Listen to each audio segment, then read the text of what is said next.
Aqui no Paraná foi a família Pardo também. O pessoal é recordista de vitórias nas 500 milhas de Londrina com o Audi. E veja, eu acho que era o único Audi que estava. Não, não era o único, mas era um dos poucos Audi que estava rodando antes da Goldcraft entrar.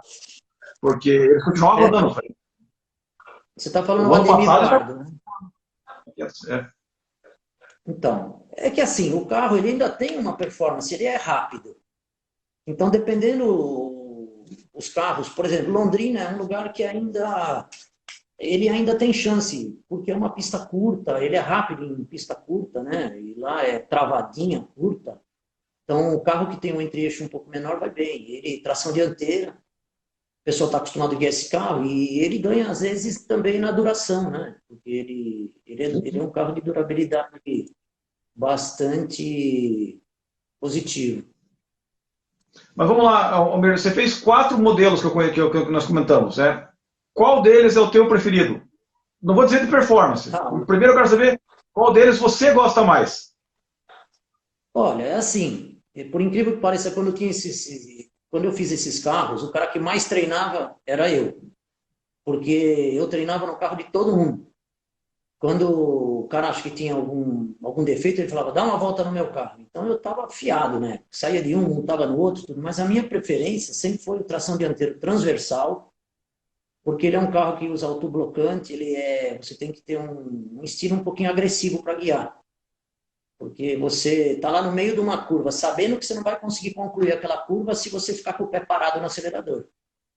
Você tem duas opções, ou você acelera para trazer ele para dentro no blocante, né? Quem corre sabe o que eu estou dizendo, você vira o volante, tem que acelerar e acreditar que a frente vai puxar o conjunto todo para dentro. Se você ficar dosando o acelerador como um carro de tração traseira, aquele raio que você iniciou naquela curva, você já está fora da pista.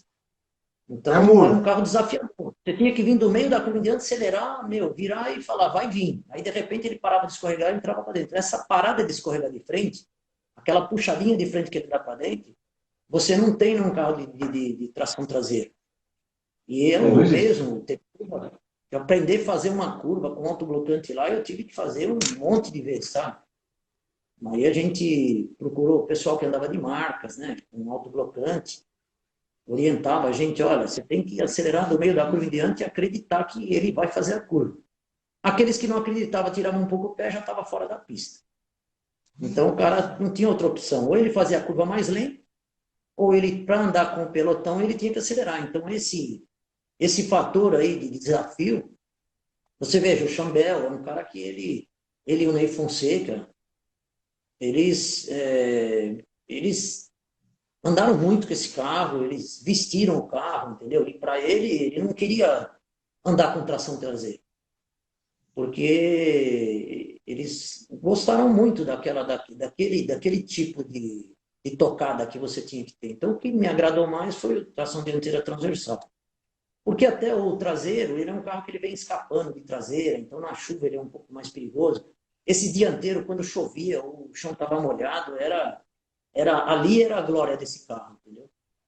Teve uma 1000 milhas aqui, por exemplo, praticamente foi chuva a noite toda, então o Adilson chegou em segundo lugar, vamos falar aqui de São Paulo. Na geral, tinha dois Porsches que vieram de fora, o Christian ganhou a corrida, em segundo lugar foi o Giafone, o André Giafone, que era um piloto que guiava muito. O pai dele, quando viu o carro lá, não queria deixar o filho correr, achou meio perigoso, entendeu?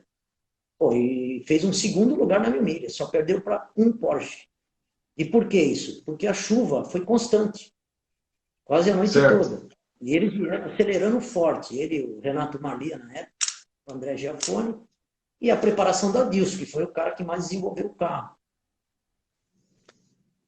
E o prazer de guiar ele, o pessoal que guiava falava, o mais gostoso é na chuva, porque é um carro que você põe onde ele quer, onde você quer. E já um carro de tração O, traseira, ele está saindo de traseira, se você tirar o pé, ele acaba de rodar. Você tem que ficar com o pé parado e esperar o que acontecer. Pegou uma poça d'água, rodou. O tração traseira não, viu a poça, acelera mais ainda, entendeu?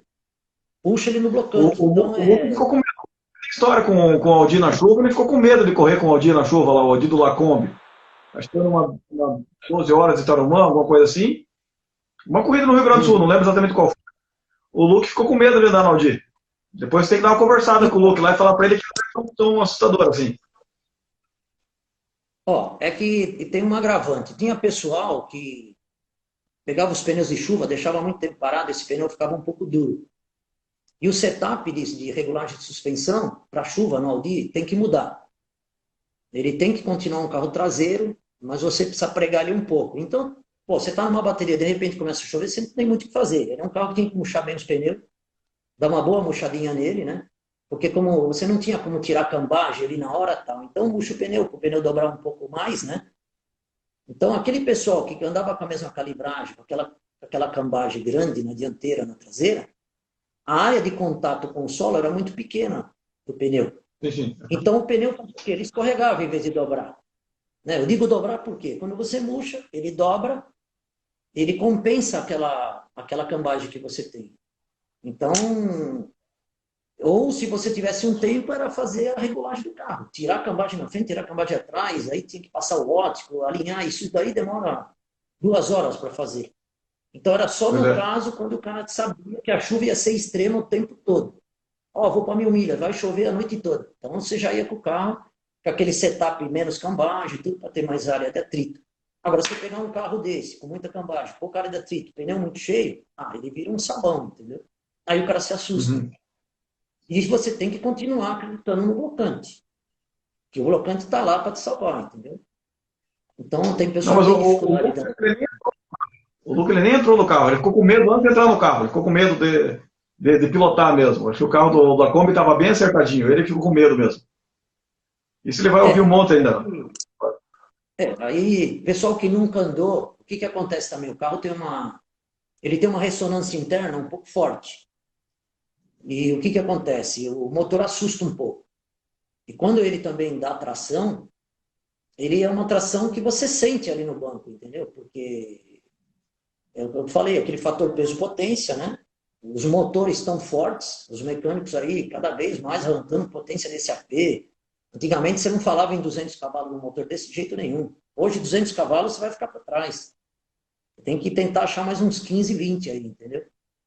E é muito cavalo com esse carro. Não muito para a estrutura dele. Eu digo para quem está tocando ali, né? Porque assusta um pouco. Mas assusta talvez porque ele nunca andou. Se ele andar com o carro... O Paulo também deu umas primeiras voltas e ficou meio assustado. Ele chegou lá em Cascavel, não tinha andado com o carro. Chegou lá, sentou no carro, falou, o carro tá trepidando, o carro, nossa, sai de frente. Ele ficou todo assustado. Aí o que aconteceu? Na corrida ele fez o segundo melhor tempo da prova. Mas até aí já tinha perdido um pouco de terreno, porque ele foi pegando confiança. E aí quando chegou no 500 km, não. Ele fez por exemplo, o Casarini virou aqui em São Paulo, na Gold, a melhor volta da prova, lá virou 52. Já nos 500 quilômetros, à noite, ele virou 51 com esse carro. Então, mas foi o Paulo mesmo que virou ou foi o Silvio que virou esse tempo? Não entendi. Foi o Paulo que virou esse tempo ou foi o Silvio? Que estava em 2 pilotos, né, na corrida lá. Tinha o Paulo... Não, foi o Paulo. Foi o Paulo. Eles vieram baixando e chegou uma hora ele falou, a gente tem que arriscar, o que eu faço? Eu falei, acelera. Mas não vai quebrar? Eu falei, não vai não. Nós tivemos um probleminha lá de coxinha na época, perdemos lá perdemos acho que quase 2 voltas. E tinha que recuperar. Eu falei, o único de recuperar é acelerar. Então ele começou a fazer quase volta de classificação. A gente já tinha largado do box, né? E o carro saiu em último. Você vê, ganhou na categoria e fez quarto na geral. Mas tem um carro, inclusive, que vocês não conhecem, que só foi feito 2 carros. Nós fizemos um carro para futuro, mas é um carro muito caro. Inclusive o Adilson tem um lá, que aliás, ele está até na nossa oficina, esse carro. É um carro com entre-eixo grande, que seria aí para tentar bater os MCR. O Adilson tem um com motor V6, tem 320 cavalos, esse carro anda muito, mas nunca correu. É um carro, se você vê a tecnologia dele, é muito bacana. Ele é em fibra de carbono por dentro, ele tem câmbio sequencial, Hewland sequencial, eles estão desenvolvendo o motor, porque o motor é muito forte de pegada e o piloto está se assustando, pistilho. Agora, Certo. eles iam correr com 500 km, mas aí desistiram, porque o carro tem muita força. É um motor V6 Audi que eles colocaram lá, o carro é bastante forte. E muito pouca gente sabe. O outro que eu fiz, eu corri uns 500 km aqui, eu estava em segundo lugar, eu tive uma quebrinha lá no trambulador, na parte do câmbio, mas ele já ia ganhar os 500 km na estreia dele, esse carro, esse novo. Aí esse carro hoje está em Recife, que foi o número 1 que eu fiz aqui desse modelo novo. Ele é bastante bacana, esse carro. Aí depois, eles ficaram desenvolvendo, tinha época que não tinha lugar para encaixar ele em categoria nenhuma, porque ele é um V6. Antes ele foi turbo, só para você ter uma ideia, ele virou 36 alto lá em Interlagos, viu? Esse carro. Era um motor 4 cilindros turbo. 36 ele virou. Não aguentava o pneu inteiro. Passava na reta. Ele passava na reta, chegou a passar 272 lá. A média era passar 262. É, muito rápido. Ele virou de cara esse carro aí. Aí o dono dele ficou muito assustado e vendeu para o Pistilha esse carro. Mas eles nunca correram por lá. Aí eles resolveram tirar o turbo e colocar um aspirado. Aí começou o desenvolvimento do zero, né? Mas, voltando a falar, o Zaldi até hoje ele dando alegria. Eu tenho 2 troféuzinhos atrás de mim, num cantinho aí, ó, que eu era até para andar junto com o Paulo, eu não quis, eu falei, ó, se eu for mexer, eu não quero correr. E outra porque eu também estava 10 anos sem sentar num carro de corrida. Aí eles, já deu mais uma alegria pra gente, né? Um carro aí de 25 anos dando alegria, mais de 25 anos, né? Então, eu sempre fui agraciado aí com os resultados dele.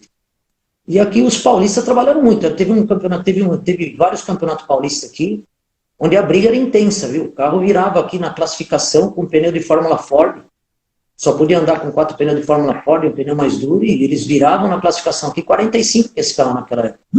A pista é um pouco diferente de hoje ela é mais lenta um pouco, em função das zebras que tem muito alta, né?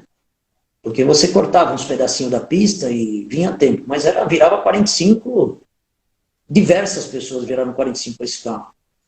E, inclusive, o Spider aberto para chegar nos 45 ali, na constância que ele virava, foi difícil. Sim, apesar que o Spider primeiro, ele virou 44.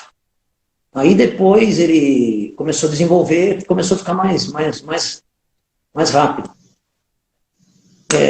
Outra alegria que o carro deu também aqui, ó, nós resolvemos fazer esse ano eu nem corri, eu tinha patrocínio da Texaco, nós fizemos uma proposta de um trio de damas para 1000 milhas, tá? Isso daí foi em 2005.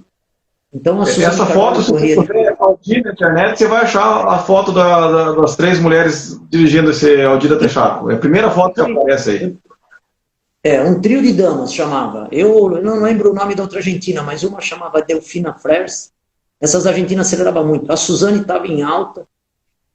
Pô, você vê, uma mulher que era modelo, uma atriz aí, depois modelo, resolveu correr de carro, e eu conheci ela em Curitiba, né? Ela queria andar, ela andou num carro desse lá em Curitiba, adorou o carro, tudo, a gente fez uma amizade. E aí ela falou, pô, eu conheço 2 argentinas amigas minhas, tal, pô, vamos fazer uma corrida longa com esse carro. Aí nós fizemos uma em Brasília e uma em São Paulo. Pra você ter uma ideia, elas classificaram na frente de muita gente. Na corrida, elas estavam às 2h30 da manhã, elas estavam em 8º lugar, 9º na geral. E indo para 8º. Quando elas foram passar o oitavo colocado para conquistar, o cara viu que era elas e jogou o carro em cima. Aí ela estava passando por dentro assim, lá no S do Senna, o cara pegou, fechou a porta, aí jogou um pouco no muro, ela raspou um pouquinho no muro e bateu no carro do carro. E aí entortou a manga dianteira do carro dela. Bateu as 2 rodas dianteiras dos 2 carros, você vê, ela já estava passando. E aí o cara ainda, eu não vou citar o nome dele, ainda falou que essa daí não ia incomodar mais, entendeu, na corrida. A gente ficou bastante chateado, porque elas estavam mais um pouco e ia chegar bem. Você vê, 3 mulheres guiando o carro, e elas chegaram muito bem. Aí depois elas fizeram uma prova em Brasília, chegaram bem também em Brasília, né?